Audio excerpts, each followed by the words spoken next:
Herkese selam, kanalıma hoş geldiniz. Bu videoda size bu rengarenk ve bir o kadar da kolay olan hırkanın yapımını anlatıyorum. Haydi anlatıma geçelim. Altıgen hırkamız iki tane parçadan oluşuyor. İki tane altıgen parçadan oluşuyor. Ben parçalardan bir tanesini tamamladım. Şimdi ikinci parçayı da birlikte yapacağız. Kullandığım ip Alize Cotton Gold. Öğrenlerin, örgücülerin çok aşina olduğu bir ip. Bunun böyle bir sürü 7 tane toplamda rengini kullandım. Renk kodlarını kullandım. Renk kodlarının hepsini zaten açıklama kısmına da yazacağım. 4,5 numarayla ördüm. Alize Cotton Gold aslında 2,5, 3,5 numaraları falan kaldırıyor ama böyle şöyle salaş yumuşak bir hırka olması için ben 4,5 numara tığ kullandım. Biraz daha salaş ve puf puf bir hırka olsun istedim. Böyle sıkı sert bir hırka olsun istemedim. O yüzden 4,5 numara tığ kullandım. Siz elinizin sıkılığına, gevşekliğine göre bu tığ numarasını ayarlayabilirsiniz Alize Cotton Gold için. Daha kalın bir iple yapacaksanız daha fazla, daha büyük bir tığ numarası da kullanabilirsiniz. Ama Cotton Gold ve bunun ayarındaki bir iple örecekseniz 4,5 numara tığla örerseniz şu görünümü elde edebilirsiniz. Bir tane altıgen parça öreceğiz ve sonrasında da birleştireceğiz. Adım adım göstereceğim. İlk önce parçayı örmekle başlayalım. Yani mantığını anlatmakla başlıyorum. Şu şekilde ben kırmızı renkle başladım. Renk sıralaması tamamen sizin hayal gücünüze, yaratıcılığınıza kalmış. Farklılaştırabilirsiniz. Orta kısımdan başlayacağız. Toplamda 6 tane üçlü trabzan grubu yapacağız. İlk sırayla başlayalım. Sihirli halka yapıyorum. Sihirli halkanın içerisine 3 tane zincir, tığma ipi doladım. Bir tane ikili trabzan, tığma ipi doladım. Bir tane daha ikili trabzan yapıyorum. 2 tane zincir çekiyorum. 3 tane zincir, bir tane ikili trabzan sayılıyor. 2 tane daha trabzan yaptım. Toplamda üçlü bir grup elde ettim. 2 tane zincir çektim. Yine sihirli halkamı. Sihirli halka nasıl yapıldığını bilmiyorsanız sayfamda detaylı anlatımı mevcut. Hem videonun içerisinde hem de açıklama kısmında da linkini bırakacağım. Bir tane daha üçlü grup yaptım. 1, 2, 3. Toplamda 6 tane üçlü grup yapacağım. Altıgen hırkanın başlangıcı bu şekilde olacak. Aralarda 2 tane zincir. Yine aynı şekilde trabzan nasıl yapılır, zincir nasıl çekilir? Bunların hepsini anlattığım bir videoda yayınlamıştım sayfamda. Onun da linkini yine bırakırım. Toplamda 6 tane üçlü grup yaptım. 2 tane zincir çekiyorum. İlk 3 zincir yapmıştım ya. İlk 3 zincirin tepesindeki zincire batıp kaydırma tekniğiyle bağlanıyorum. Şu şekilde olacak bakın. Şu orta kısmını yapmış olduk şu anda. İpi kaydırıyorum. Köşeye kadar kaydırıyorum ipi. Şu şekilde. Çünkü sürekli başlangıçları köşeden yapacağım. Şimdi bu sırada köşeden başladım. Köşeye 2 tane ikili trabzan, 2 tane zincir, 2 tane ikili trabzan yapıyorum. Sonra her bir trabzan üzerine bir tane ikili trabzan yapıyorum. Sonra köşede yine 2 tane ikili trabzan, 2 tane zincir, 2 tane ikili trabzan yapıyorum. Yapalım. Şimdi köşedeyim. 3 tane zincirim, yine bir tane ikili trabzan sayılıyor. Tığma ipi doladım. Aynı boşluğun içerisine batıyorum. Bir tane ikili trabzan yapıyorum. 2 tane zincir, aynı boşluğun içerisine 2 tane daha ikili trabzan yapıyorum. Şimdi burada 3 tane alt sırada ikili trabzanım vardı. Her birinin tepesine bir tane ikili trabzan yapacağım.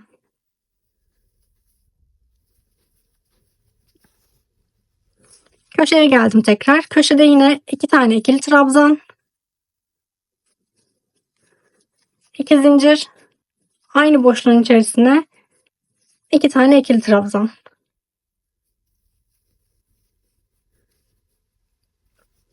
Üç tane ikili trabzan vardı alt sırada. Üçünün de tepesinde birer tane ikili trabzan yapıyorum. Köşedeyim. 2 tane ikili trabzan, 2 zincir, 2 tane ikili trabzan. Şöyle oluyor. 2 tane köşelerde 2 tane ikili trabzan, 2 tane zincir, 2 tane ikili trabzan. Aralarda da her bir alt sırada yaptığımız 3 tane ikili trabzan üzerine 3 tane ikili trabzan yapmış oluyoruz. 2 tane de burada, yani şurada toplamda 7 tane ikili trabzan olmuş oluyor. Şu köşenin bu tarafını bu sıradan sayıp bu tarafını da bu sıradan sayarsak şöyle 7 tane olmuş oluyor. Şimdi sıra sonuna kadar köşelerde 2 tane ikili trabzan, 2 zincir, 2 tane ikili trabzan. Aralarda da her bir alt sıradaki ikili trabzanın üzerine birer tane ikili trabzan yaparak sıra sonuna kadar bu şekilde örüyoruz. Şimdi en sona geldiğimizde en son köşeyi ördüm. Burada başlangıç noktasına bağlanacağız ya. Buradaki trabzan sayısını eksik yapmamamız gerekiyor. Yani burada da 3 tane alt sırada 3 tane trabzan var ya, 3'ün de tepesine birer tane ikili trabzan yapmamız gerekiyor. Şuradaki çektiğimiz 3 tane zincir biraz hataya yol açabilir. O yüzden bu zinciri aslında şurada köşede gibi düşünerek her bir ikili trabzanın tepesine bir tane ikili trabzan yapmamız gerekiyor. Şöyle sonuncu ikili trabzanı aslında şuradaki üçlü zincirin dibine hemen yapmış oluyoruz. Şuradaki 3 tane zincirin tepe noktasına da bağlanıp ipi kaydırıyoruz ve bu sıra ikinci sıra tamamlanmış oluyor. Şöyle tamamlanmış hali şöyle görünüyor. Böyle şu marullanmış görüntü olması gerekiyor. Hani burada bir hata yapmadınız eğer marullandıysa. Marullanmadıysa eğer dönüp sayılarınızı bir kontrol etmenizde fayda var. Bu ikinci sıra modelin kurulumu açısından önemli bir sıra. Köşelerde 2 tane ikili trabzan, 2 zincir, 2 tane ikili trabzan yaptık. Arada her bir alt sıradaki ikili trabzanın üzerine birer tane ikili trabzan yaptık. Aralarda hiç zincir yok. Tekrar köşeye geldim. Köşede 2 tane ikili trabzan, 2 zincir, 2 tane ikili trabzan yaptım. Bütün sıra bu şekilde devam etmesi gerekiyor. Sayılarınızda yanlış olmaması gerekiyor. Şimdi 3. sıraya geçeceğiz. 3. sırada şu delikli sıradayız. Bir sıra delik. Bundan sonraki bütün sıralarda bir sıra delikli, bir sıra dolu, bir sıra delikli, bir sıra dolu şeklinde ilerleyecek. Şimdi delikli sırayı yapalım. Köşeye kaydırıyorum ipimi. 2, 3, 4, 5 tane zincir çekiyorum. Burada 5 tane zincir çekmemin sebebi ilk 3 tane zincir bir ikili trabzan sayılacak. Geri kalan 2 tane zincir de ara zincir sayılacak. Aynı boşluğun içerisine bir tane de ikili trabzan yapıyorum. Başlangıç noktam bu şekilde oluyor köşede. Bir tane zincir çektim. Bu model için püf nokta. Buraya çok dikkat edin. Köşeden sonraki ilk trabzanın tepesine batıyorum. Bir tane zincir çektim. Hiçbir trabzan atlamadan ilk trabzanın tepesine batıyorum. Bir tane ikili trabzan yaptım. Bir zincir çektim. Bir zincir atlıyorum. İkinci zincire batıyorum. Bir zincir çektim. Bir zincir atlıyorum. Diğer zincire batıyorum. Bir zincir çektim. Bir zincir atlıyorum. Sonuncuya batıyorum. Burası bu şekilde olacak. Bir zincir çekiyorum ve köşeye bağlanacağım. Köşelere bağlanırken ve köşelerden hemen sonra bir trabzan yaparken bir tane zincir çekip hemen köşenin dibindekine bağlanıyoruz. Biterken de hemen şu arada köşeyle en son yaptığımız trabzan arasında hiç bir trabzanlık zincir kalmamış olması gerekiyor. Buradan direkt köşeye bağlanmamız gerekiyor. Yani burayı sağlama olarak kullanabilirsiniz. Diğer tarafı yaparken tekrar anlatacağım. Bir tane ikili trabzan yaptık köşede. 2 tane zincir, tığıma ipi doluyorum. Aynı zincirin boşluğun içerisine bir tane daha ikili trabzan yapıp köşemi oluşturuyorum. Bir zincir çektim. Tığıma ipi doladım. Şuraya değil bakın. Atlamıyorum. Hemen dibindekine bir tane ikili trabzan yapıyorum. Bir zincir çekiyorum. Sadece köşelerden sonraki trabzanlarda atlama yapmıyorum. Hemen buraya sonrakilerin tamamında bir boşluk bir trabzan, bir boşluk bir trabzan şeklinde ilerliyorum. Bir zincir çekmiştim. Alttan bir tane zinciri boş bırakıyorum. Sonraki trabzanın tepesine. Bir zincir çektim. Bir tane boş bırakıyorum. Sonraki trabzanın tepesine. Bir zincir çektim. Bir tane boş bırakıyorum ve sonuncudayım. Burada sonuncuda olmanız gerekiyor. Yani bu her delikli sırada aynı şekilde ilerleyecek.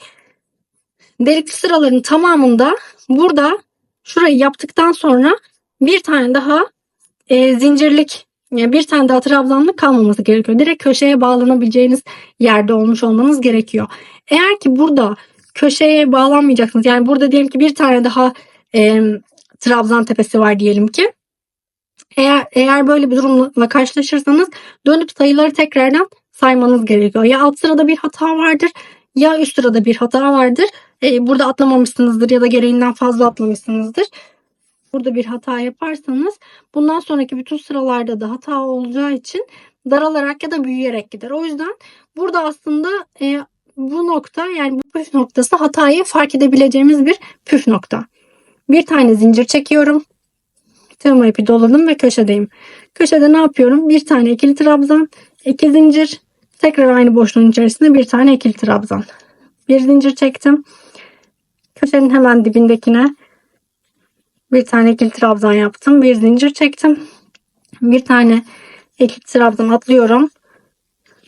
Bir tane atlıyorum. Bir zincir. Ve sonuncudayım. Bu şekilde sıra sonuna kadar aynı şekilde örmeye devam ediyorum. Sıra bitişinde yine bir alt sırada olduğu gibi kafanız karışmasın. Şimdi şuraya yaptık ya, burada hiç kalmadı deyip buraya bağlanmamanız gerekiyor. Arada bir tane tekli trabzan vardı ya, bu aşağıdaki tekli trabzan da aslında zincir olarak göründüğü için arada kaynamasın. Bir tane zincir çektim ve sonuncu ikili trabzanım da burası.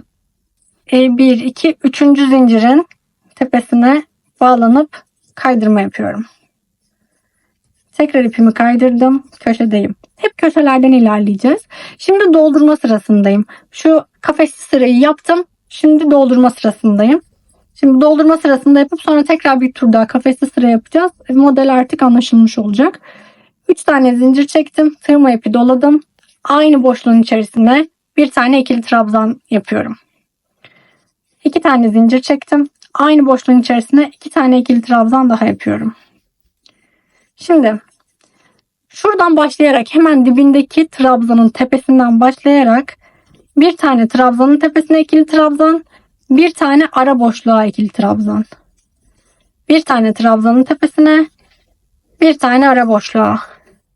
Bir tane trabzanın tepesine, bir tane ara boşluğa. Bu şekilde görünecek.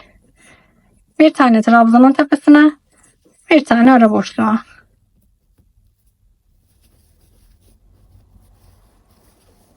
Burada önemli olan bütün trabzanların tepelerine ve ara boşluğa batmış olmamız. Köşeye geldik. 2 tane ikili trabzan, 2 zincir, 2 tane ikili trabzan.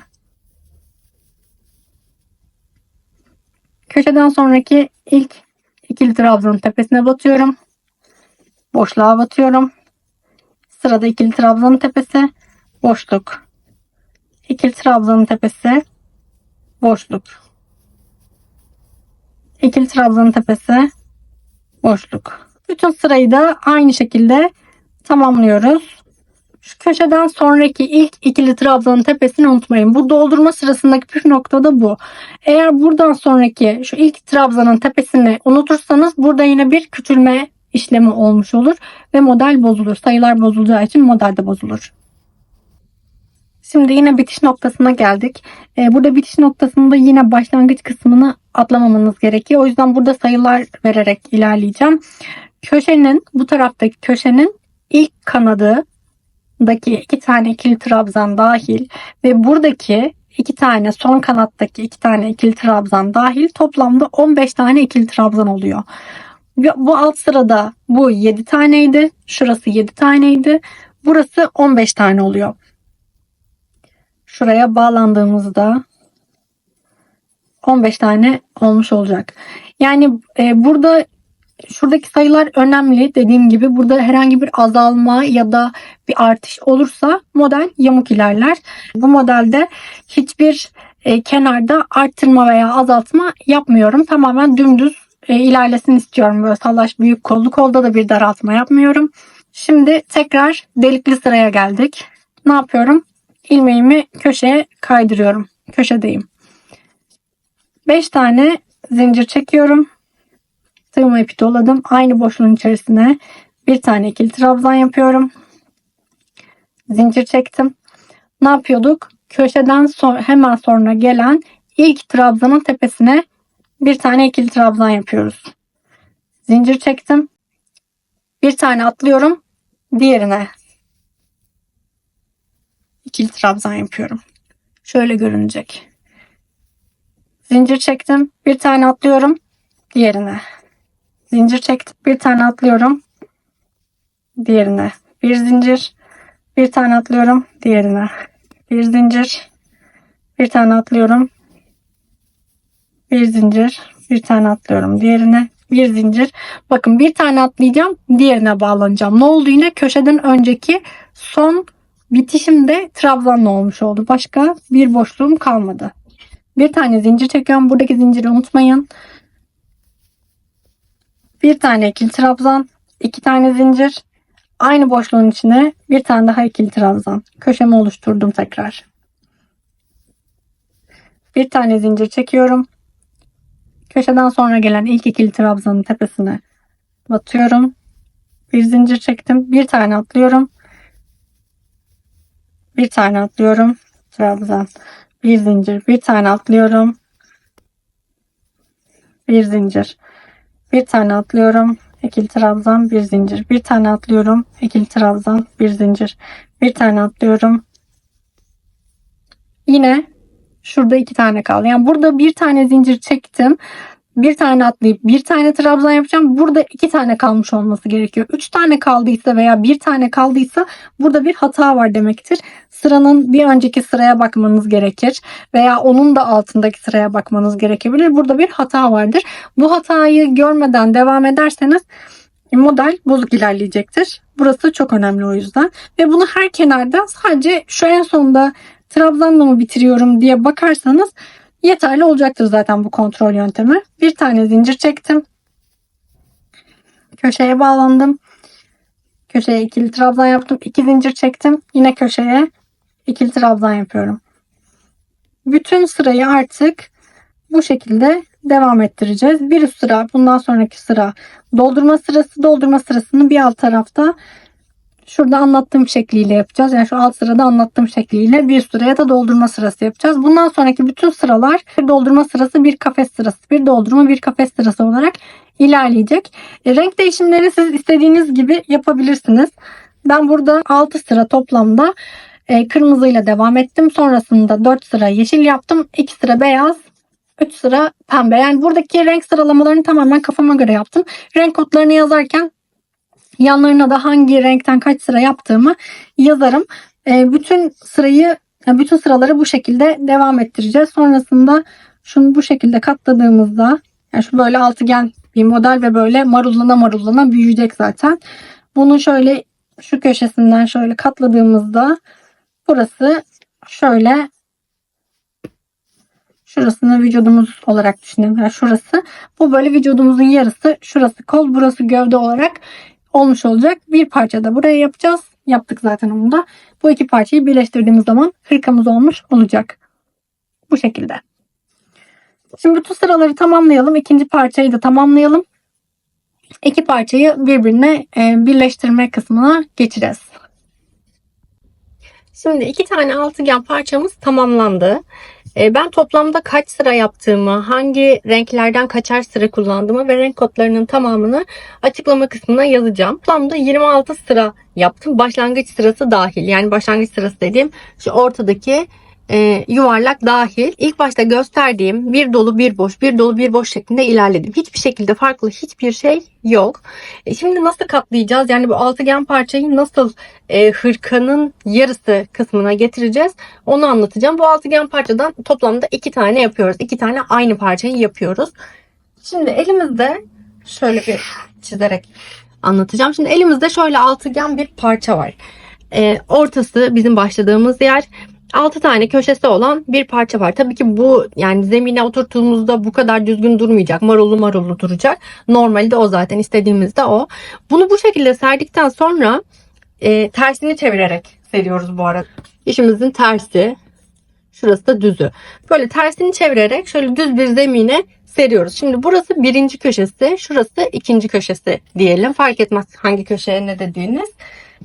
Burada birinci köşeyi ikinciye katlıyoruz. Şimdi elimizde katladıktan sonra şöyle 2 parça olacak ya. Buraları bilerek mesafeli çizdim. Bu iki tarafı böyle birbirine sadece dikeceğiz. Hiçbir şekilde tekrar bir ekstra sıra bir şey yapmayacağız. Bu iki parça şuradan dikeceğiz. Bir de dikişe ihtiyaç olan yer şu kısım olmuş olacak. Bu kısım da boş olmuş olacak çünkü şurayı dikeceğiz ve burayı dikeceğiz. Dikiş işlemlerini tamamladıktan sonra yapmamız gerekenler tamamlanmış oluyor. Şurası tam kol altına gelmiş oluyor. Bizim başlangıç yaptığımız kısım. Böyle katlandıktan sonraki hali ne kadar bir ölçülü oldu, kaç santim oldu onu söyleyeyim. Çünkü 26 sıra yaptım ama hani siz belki 26 sıra yapmak istemezsiniz ya da daha fazla yapmak istersiniz. Sizin elinizin sıkılığı ve genişliğine göre bunu ayarlayabilirsiniz. Ben böyle salaş, geniş ve büyük bir hırka olsun istedim. Bu bayağı büyük bir bedene göre oldu eğer bedenli gidersek, ama aslında oversize bir model oldu. Eğer siz daha küçük bir bedene yapmak istiyorsanız, işte small olabilir veya oversize istemezsiniz, tam bedeniniz olsun istersiniz. Bu kısımları böyle örerken, örnek veriyorum, ördünüz, işte sarıya geldiniz. Sarı kısımda bir bedeninize şöyle ikiye katlayıp bu katlama işlemini yapıp dikiş yapmadan bedeninize şöyle bir tutun. Ön genişliği yeterli mi? İşte kol genişliği yeterli mi? Kol uzunluğu yeterli mi gibi bir bakın. Eğer hani bedeniniz yeterliyse, kollarınızı daha fazla uzatmak istiyorsanız bitirip dikişlerini yapıp sadece kol kısmını örebilirsiniz. Veya işte beden uzunluğu ve beden genişliği yeterli oldu, altıgen parça yeterli olduysa ama daha uzun bir hırka istiyorsanız yine beden kısmını bitirip, örme kısmını bitirip dikişlerini yapıp alt kısımdan, yani etek kısmından biraz daha uzatabilirsiniz. Yani daha uzun bir hırka da elde edebilirsiniz. Ben böyle her tarafı eşit olan ama salaş salaş dökümlü bir hırka olsun istedim. O yüzden bu şekilde yaptım. Her yerini eşit yaptım. Ve hırkamızın son hali bu şekilde. Umarım faydalı olmuştur. Yapacaklara şimdiden kolaylıklar dilerim. Bu tarz videoların devamlılığı için beğenmeyi, yorum yapmayı, abone olup bildirimleri açmayı unutmayın. Bay bay.